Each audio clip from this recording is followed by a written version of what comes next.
രുദ്രാർദ്ര പ്രണയം ഭാഗം 33.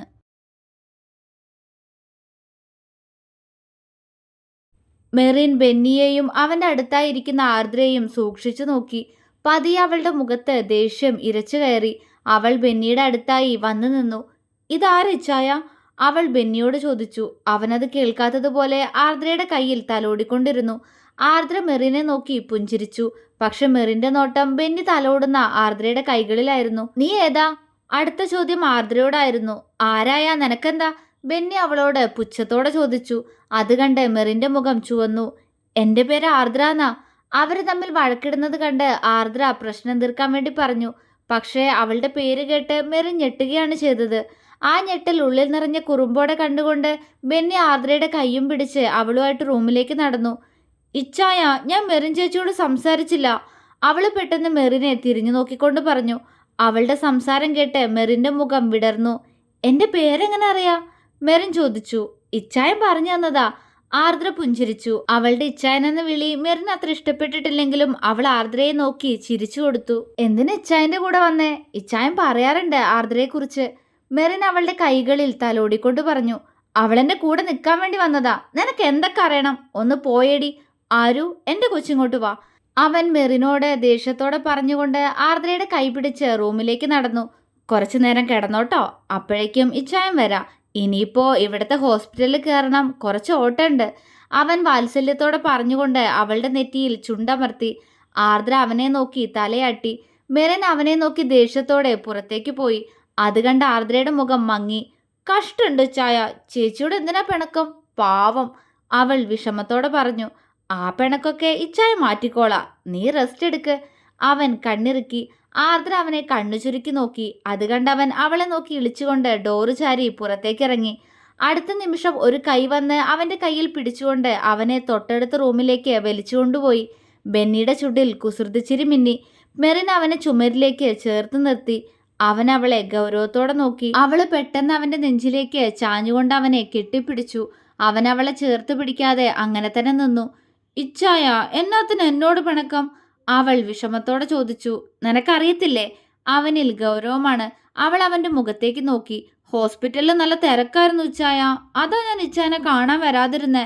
പിന്നെ ഇച്ചാൻ വന്നതും ഞാൻ ഇന്നലെ അറിഞ്ഞേ. അവൾ അവനോട് വിഷമത്തോടെ പറഞ്ഞു. അപ്പോ ഞാൻ മെസ്സേജ് അയച്ചതും നീ കണ്ടില്ലായിരിക്കും.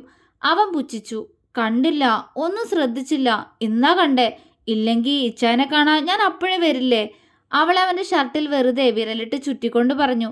ഓ ശരി, അങ്ങോട്ട് മാറുന്നില്ലേ, എനിക്ക് പോണം. അവൻ അവളെ തള്ളി മാറ്റാൻ ശ്രമിച്ചു. ഇച്ചായ പ്ലീസ്, പിണങ്ങല്ലേ.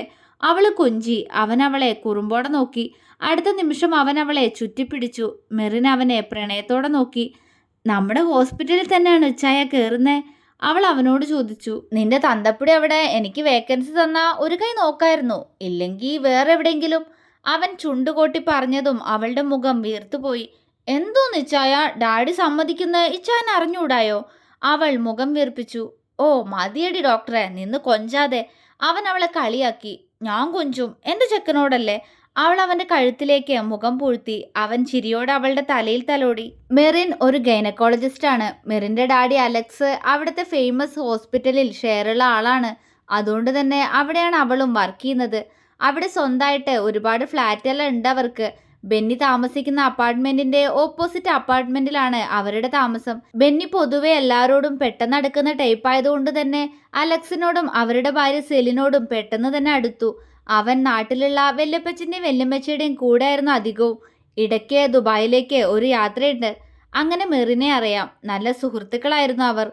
ഒരു കുറുമ്പിയാണ് മെറിൻ, പൊട്ടിത്തെറിച്ചുകൊണ്ടൊരു പെണ്ണ്. അവൾക്ക് അവനോടുള്ള സൗഹൃദം എപ്പോഴും ഇഷ്ടമായി മാറി തുടങ്ങിയപ്പോൾ തന്നെ അവൾ അത് ബെന്നിയോട് പറഞ്ഞു. ബെന്നിക്ക് അവളുടെ കുറുമ്പെല്ലാം ഇഷ്ടമായതുകൊണ്ട് അവനും എതിർപ്പൊന്നും ഇല്ലായിരുന്നു. അങ്ങനെ ഇരു കുടുംബങ്ങളിലും അവരുടെ കാര്യം പറഞ്ഞ് വാക്കാൽ ഉറപ്പിച്ചു വെച്ചിരിക്കുകയാണ്. അവളോട് പ്രണയം തുടങ്ങിയ ശേഷം അവൻ ദുബായിൽ തന്നെ ആയിരുന്നു. അതിനുശേഷമാണ് വല്യമ്മച്ചിക്കും വല്യപ്പച്ചനും അവനില്ലാതെ പറ്റില്ല എന്ന് മനസ്സിലായതുകൊണ്ട് മെഡിസിന് പഠിക്കാൻ ബെന്നി നാട്ടിലേക്ക് വരുന്നത്. അന്ന് മെറിൻ വലിയ കരച്ചിലായിരുന്നു. അവൻ തിരികെ വരുമ്പോഴേക്കും അവനെപ്പോലൊരു ഡോക്ടറാവുമെന്ന് അവൾ അവനോട് കുറുമ്പോടെ പറഞ്ഞു. ആർദ്രയുടെ കാര്യമെല്ലാം ബെന്നി മെറിനെ വിളിച്ച് പറഞ്ഞിരുന്നത് കൊണ്ട് തന്നെ അവൾക്ക് എല്ലാം അറിയാം. അവള് കൂടി പറഞ്ഞതുകൊണ്ടാണ് ബെന്നി ആയുഷിനോടുള്ള ഇഷ്ടം തുറന്നു പറയാൻ ആർദ്രയോട് പറഞ്ഞത്. മെറിന് പക്ഷേ ആകെ ഇഷ്ടമില്ലാത്ത കാര്യം ആർദ്രയുടെ ഇച്ചായൻ വിളിയാണ്. പിന്നെ അവളെക്കാൾ കൂടുതൽ അവൻ ആരെയും സ്നേഹിക്കുന്നതും അവൾക്ക് ഇഷ്ടമല്ല. ഇച്ചായ, മെറിൻ അവനെ കുറുമ്പോടെ വിളിച്ചു. അവൻ മൂളി. അത് എന്നാത്തിനാ കൊച്ചിനോട് ഇങ്ങോട്ട് വന്നേ? കുറച്ചു ദിവസമായിട്ട് ഒരു കോണ്ടാക്ട് ഇല്ലായിരുന്നല്ലോ ഞാൻ, അതുകൊണ്ട് ഞാനൊന്നും അറിഞ്ഞില്ല. അവള് പറഞ്ഞതും ബെന്നി ഒന്ന് നിശ്വസിച്ചുകൊണ്ട് അവനറിയാവുന്ന കാര്യമെല്ലാം അവളോട് പറഞ്ഞു. പക്ഷെ ഇച്ചായ, പാർവണ പ്രഗ്നന്റ് ആണെങ്കിലും അത് ആയിഷേട്ടന് കുഞ്ഞാവില്ല എന്ന് നമുക്കറിയാലോ. ഇച്ചായന് അതൊന്ന് അവളോട് തുറന്നു പറഞ്ഞൂടെ? അത് മാത്രല്ല ഇച്ചായ, ഇതിനിടയിൽ ആർദ്ര നമ്മളോട് മറച്ചു വെക്കുന്ന എന്തോ ഒരു കാര്യം കൂടി ഉണ്ടെന്ന് എനിക്കൊരു തോന്നല്. അവൾ അവനോടായി പറഞ്ഞു. എനിക്കും അങ്ങനെ തോന്നിയടാ. പക്ഷെ ഇങ്ങനെ കരയുന്ന കൊച്ചിനോട് ഞാൻ എന്തോ ചോദിക്കാനാ? അവനിൽ വിഷമമാണ്. ഞാനൊന്ന് സംസാരിച്ചു നോക്കിയാലോ ഇച്ചായ അവളോട്? മെറിൻ ചോദിച്ചു. ഏയ്, ഇപ്പൊ വേണ്ട. ഒന്നാമതേ കൊച്ചാകെ വിഷമത്തിലിരിക്കുക. അതിനിടയിൽ നീ ഓരോന്ന് ചോദിച്ച് അതിനെ കൂടുതൽ വിഷമിപ്പിക്കണ്ട. ശരി, പക്ഷേ നമുക്ക് ആയിഷേട്ടനൊന്ന് വിളിച്ചു പറയാച്ചായ.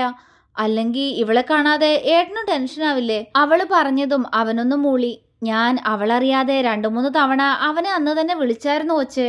പക്ഷെ ഫോണ് സ്വിച്ച് ഓഫാ. അവൻ ഇങ്ങോട്ട് വിളിച്ചപ്പോ ആരും കോൾ എടുക്കാനും സമ്മതിച്ചില്ല. ബെന്നി പറഞ്ഞു. അതെന്താണാവോ ഇച്ചായ സ്വിച്ച് ഓഫ്? മെറിൻ ചോദിച്ചു. അറിയത്തില്ല, കുറച്ച് ദിവസം കൂടി കഴിയട്ടെ. അവളോട് പറഞ്ഞ് അവനെ വിളിച്ചു നോക്കാം. എന്നെ വിശ്വാസമില്ലാത്തത് കൊണ്ട് ആരു എന്റെ സിമ്മൂരി വാങ്ങിച്ചു. അവന്റെ നമ്പർ എനിക്ക് കാണാതെ അറിയത്തുമില്ല. അവൻ നിശ്വാസത്തോടെ പറഞ്ഞതും മെറിൻ ഒന്നും മിണ്ടാതെ അവന്റെ നെഞ്ചിലേക്ക് ചേർന്ന് നിന്നു. എന്നാത്തിനെ നെഞ്ചിങ്ങനെ ഇടിക്കുന്ന ചായ? എന്നാത്തിനാ ടെൻഷൻ? അവള് ചോദിച്ചു. അറിയത്തില്ല, പക്ഷെ എന്തോ ആകെ ഒരു കൊച്ചിന്റെ കാര്യം ആലോചിച്ചിട്ട് തന്നെയാ. രണ്ടാൾക്കും പരസ്പരം ഇഷ്ടാ, എന്നാ തുറന്നു പറയില്ല. ഞാൻ അവളോട് എല്ലാം പറയാന്ന് കരുതിയപ്പോ അവൾക്കൊന്നും കേൾക്കണ്ട പോലും. എല്ലാം കൂടെ എനിക്കൊക്കെ പ്രാന്ത് പിടിക്കുന്നു മെറിൻ. അവൻ വിഷമത്തോടെ പറഞ്ഞു. ടെൻഷൻ ആവല്ലിച്ചായ, എല്ലാം ശരിയാവും. ഞാനുല്ലേ കൂടെ? അവള് പറഞ്ഞു. ബെന്നി അവളുടെ മുഖത്തേക്ക് അല്പനേരം നോക്കി നിന്നു. എന്നത് ചായ എങ്ങനെ നോക്കുന്നേ? അവന്റെ നോട്ടം തന്റെ ചുണ്ടിലേക്കാണെന്ന് കണ്ടതും അവൾ വിറയലോടെ ചോദിച്ചു.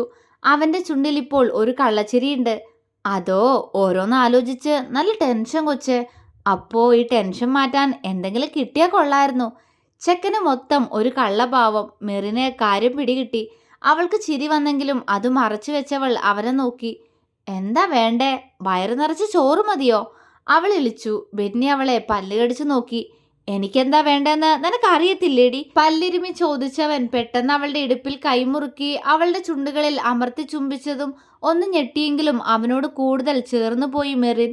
അവൻ അവളുടെ അതരങ്ങളെ നുണഞ്ഞു തുടങ്ങിയതും കൂമ്പിയടഞ്ഞ കണ്ണുകളോടെ അവളും അവനെ തിരികെ ചുംബിച്ചു തുടങ്ങി. ശ്വാസം പോലും പകുത്തെടുത്തുകൊണ്ട് അവര് ചുംബിച്ചു. പതിയെ അവൻ അവളിൽ നിന്നും അകന്നു മാറുമ്പോൾ ഉമിനീർ നൂലിഴ പോലെ ഇരുവരെയും ഒന്നിപ്പിച്ചു. അവൻ ചിരിയോടെ അവളുടെ നെറ്റിയിൽ ചുണ്ടമർത്തി അവളെ തന്റെ നെഞ്ചിലേക്ക് ചേർത്തു പിടിച്ചു. ഇപ്പൊ മനസ്സിലായോ എനിക്ക് എന്തുവാ വേണ്ടേന്ന്? അവൻ കുറുമ്പോടെ ചോദിച്ചുകൊണ്ട് അവളെ ചുറ്റിപ്പിടിച്ച് കിതയ്ക്കുന്ന പെണ്ണിന്റെ പുറത്ത് തലോടി. മെറിന്റെ കൈകളും അവനെ വെരിഞ്ഞു മുറുക്കി. പിന്നീട് മെറിൻ ഇടയ്ക്കിടയ്ക്ക് ആർദ്രയെ കാണാൻ വരാൻ തുടങ്ങി. അവളെ പറഞ്ഞു മനസ്സിലാക്കിപ്പിച്ച് തിരിച്ചയക്കാൻ അവള് ശ്രമിച്ചെങ്കിലും അവള് മെറിനെ നോക്കി കരയും. അത് കാണുമ്പോൾ മെറിനും അവളോട് പാവം തോന്നും. അവൾക്ക് ആർദ്രയെ വലിയ ഇഷ്ടമാണ്. മെറിന്റെ കുറുമ്പും ചിരിയും നോക്കിയിരിക്കുമ്പോൾ തൻ്റെ ഉള്ളിലെ വേദനകൾ ഒഴിഞ്ഞു പോകുന്നത് ആർദ്ര അറിയുന്നുണ്ടായിരുന്നു. പക്ഷേ 1 മാസം കൂടി മുന്നോട്ട് പോകവേ ആർദ്ര ബെന്നിയോട് അവൾ പ്രഗ്നന്റ് ആണെന്ന കാര്യം തുറന്നു പറഞ്ഞു. അന്ന് ആദ്യമായി അവന്റെ കൈകൾ അവളുടെ കവിളിൽ ഉയർന്നു താഴ്ന്നു. ആയുഷിനോട് വിളിച്ചു പറയാൻ പോവുകയാണെന്ന് ബെന്നി ഉറപ്പിച്ചു പറഞ്ഞു. പക്ഷെ ആയുഷ് സഹതാപത്തോടെ തന്നെ സ്വീകരിക്കുന്ന കാര്യം ആർദ്രയ്ക്ക് ചിന്തിക്കാൻ പോലും കഴിയില്ലായിരുന്നു. അന്നവൾ ആത്മഹത്യക്ക് ശ്രമിച്ചു. മെറിൻ കണ്ടതുകൊണ്ട് മാത്രമാണ് അന്നവള് രക്ഷപ്പെട്ടത്. അതുകൂടി കണ്ടതും ബെന്നി തീർത്തും തളർന്നു പോയിരുന്നു. ആയുഷ് എൻ്റെ സുഹൃത്താ. അതുപോലെ അവനിലൂടെ കിട്ടിയ എൻ്റെ അനിയത്തി കൊച്ച ആർദ്ര. രണ്ടുപേരും എനിക്ക് പ്രിയപ്പെട്ടവർ. പക്ഷെ അവളുടെയും കുഞ്ഞിന്റെയും ജീവനെക്കുറിച്ചോർത്ത് ബെന്നി ആയുഷിനെ തന്നിൽ നിന്നും അകറ്റി നിർത്താൻ തന്നെ തീരുമാനിച്ചു. അല്ലാതെ വേറെ മാർഗമില്ല. അവന്റെ കൊച്ചാ. എന്നായാലും അവൻ പാർവണയെ വിവാഹം കഴിക്കില്ല. അതെനിക്ക് ഉറപ്പാ. തൽക്കാലം ആരുവിന്റെ സുരക്ഷ എന്റെ ചുമതലയാ. അങ്ങനെ ഒരു തീരുമാനത്തിലാണ് അവസാനം ബെന്നി എത്തിച്ചേർന്നത്. അവനോടൊപ്പം അവന്റെ തീരുമാനത്തെ അംഗീകരിച്ചുകൊണ്ട് മെറിനും ബെന്നിയുടെ കുടുംബവും ഉണ്ടായിരുന്നു. പക്ഷേ ഇങ്ങ് കൈലാസത്തിൽ തീർത്തും തകർന്നുകൊണ്ട് തന്റെ അവസ്ഥയിൽ അവളുടെ മിസ്സിങ്ങിൽ വേദനയോടെ പൊട്ടിക്കരയുകയായിരുന്നു ആയുഷ്. എൻ്റെ ആദി, ഇത്രേ നീ എന്നെ മനസ്സിലാക്കിയിരുന്നുള്ളോ? തോൽപ്പിച്ചു കളഞ്ഞല്ലോ എന്നെ നീ. അവൻ കരഞ്ഞുകൊണ്ട് ഒരു ഭ്രാന്തനെ പോലെ പുലമ്പി. കണ്ണുകൾ നിറഞ്ഞൊഴുകി. തുടരും.